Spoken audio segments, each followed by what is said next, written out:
Kennedy visited 3 towns devastated by November's flood, beginning at Albright in the morning. There was a house sitting over here beside this greenhouse. On this side of it, the house was washed over there where that telephone pole is. Kennedy was with his sons Teddy Jr. and Patrick and his nephew Mark Shriver. He emphasized the trip was a Christmas trip for the family to let the people of West Virginia know that someone cares. And he said a question is, as America responds to crises abroad, are we responding to the crises at home? I thought it was important in the spirit of Christmas to reach out to people, to let them know that there are people who do care about those that are in need and trying to help themselves and who are suffering. Kennedy later left Albright to drive to Rowlesburg, where he conducted a similar walking tour. At public meetings in both towns, residents aired uncertainty for their future. But my concern is for these people that have had to leave the state, they've had to leave their homes, well, their home left in first. And we wonder what's going to be done for these people, these older people that absolutely cannot start over again.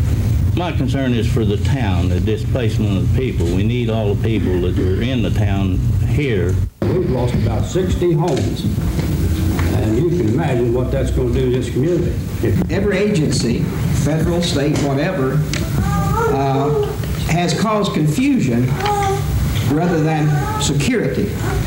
Senator, after seeing Rowlesburg now and Albright both, what's your impressions? Well, first of all, there's no question of the devastation.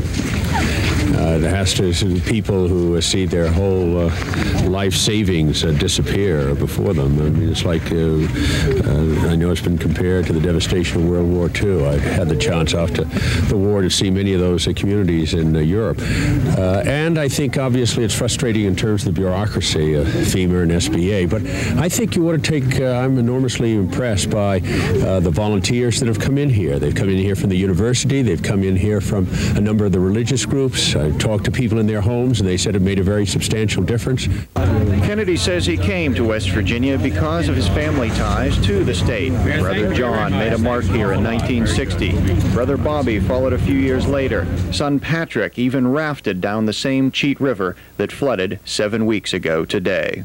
For flood victims in the state of West Virginia, they're looking for hope. Senator Kennedy's visit here brings national attention to the tragedy that hit this state and also a glimmer of hope for the victims of that flood. This is Jeff Hertrick, Newswatch 12, Preston County.